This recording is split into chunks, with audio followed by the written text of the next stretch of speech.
Matěj Korčák.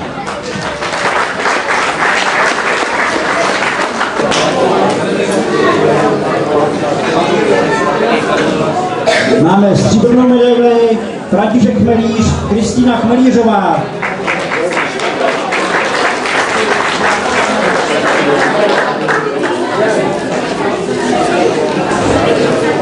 A máme tady první místo a pohár předává místo starosta pan Jan Husák, pro posádku Jaroslav Bednář, Aneta Denková.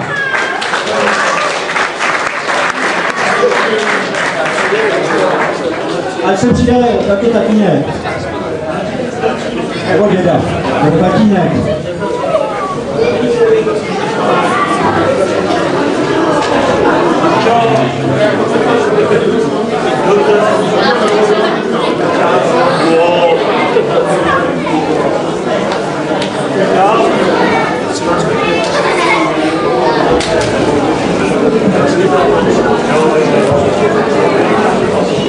Takže přátelé, budeme pokračovat v věkové kategorii. 17. místo Pavel Placheta, Pavel Váchal.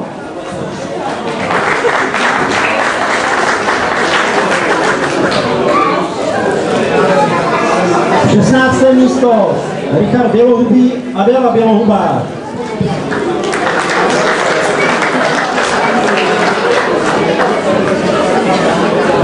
15. místo Roman Kočí, Tomáš Kočí. -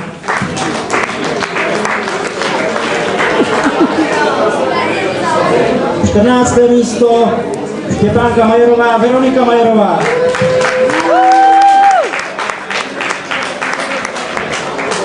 13. místo Pavel Kuba, Ondřej Kuba.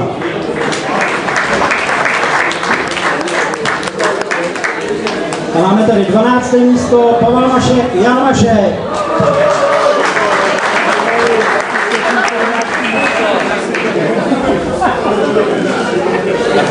11. místo Jiří Kuba, Mirka Kubová.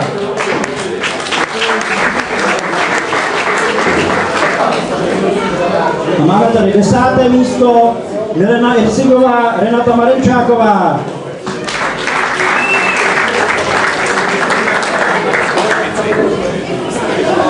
9. místo Zdeněk Vlček, Ivana Řezáčová.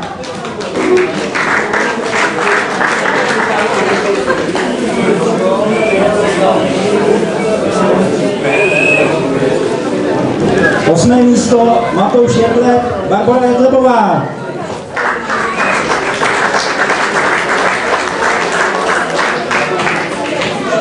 7. místo Zdeněk Vlček, Jan Vlček. Máme 6. místo Věra Pešťáková, Lenka Pešťáková.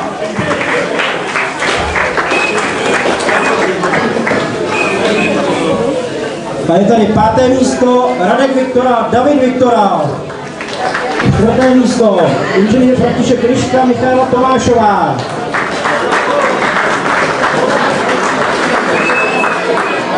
5. je tady bronzová medaile Lukáš Hausner, Kristýna Hausnerová.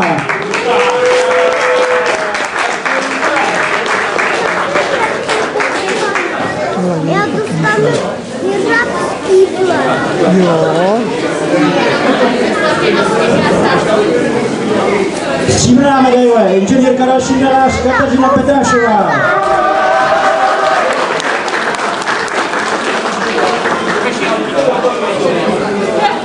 A pohár pro vítěze ve druhé kategorii pro posádku Milan Janeček, Barbora Janečková.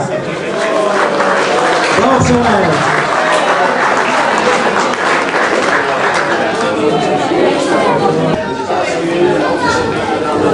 Takže odložíme. Pokračovat třetí kategorii.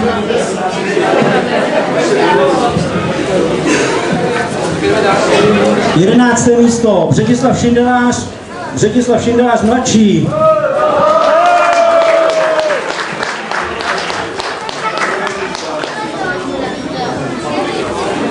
10. místo Hana Viktorová, Martina Viktorová. 9. místo Jan Kabát, Kateřina Kabátová.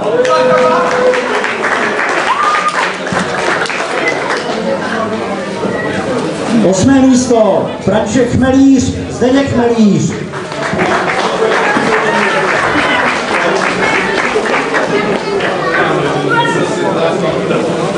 7. místo Jan Chmelíř, Jakub Majer.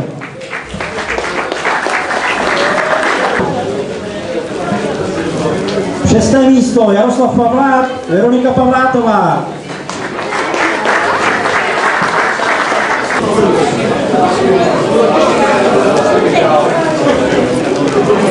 5. místo Věra Pešťáková, Petr Pešťák.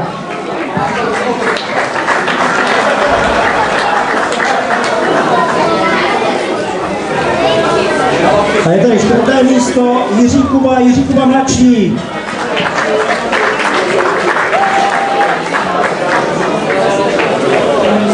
'A jsou tady medaile, bronzová medaile, Milena Erisingová, Lenka Marenčáková.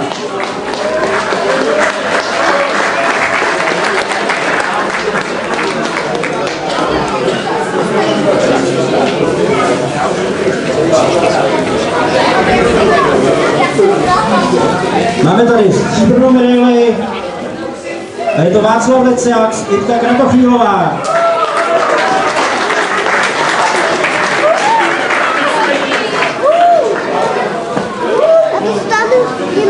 'A zlatá medaile, 1. místo ve 3. kategorii získává posádka Jaroslav Bednář, Ondřej Dejch.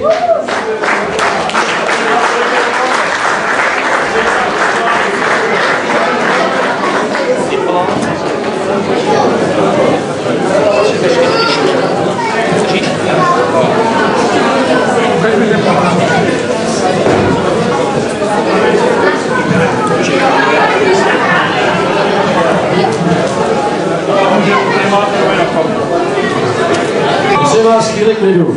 Pan primátor na slavnostním zahájení řekl, že nejúspěšnější posádky pozve na přátelské posezení u něho do kanceláře, jelikož jsme se potom dohodli, že můžeme končit pozdě večer, takže spojení na vítězné posádky máme a někdy v příštím týdnu, podle programu pana primátora, bychom vás pozvali k němu do kanceláře na přátelské posezení. Zúčastní se to vítězové všech teda 3 kategorií.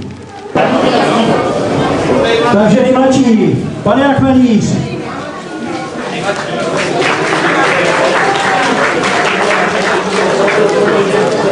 A poslední takovou kategorii bude nejvzdálenější posádka, pan Josef Kamenný. Pod vrchem přijel k nám 145 km vzdálený bydliště.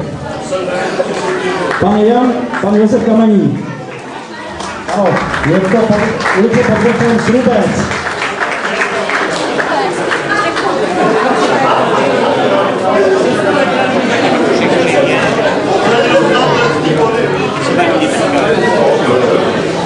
Takže a zbývá nám poslední vyhodnocování a to je vyhodnocování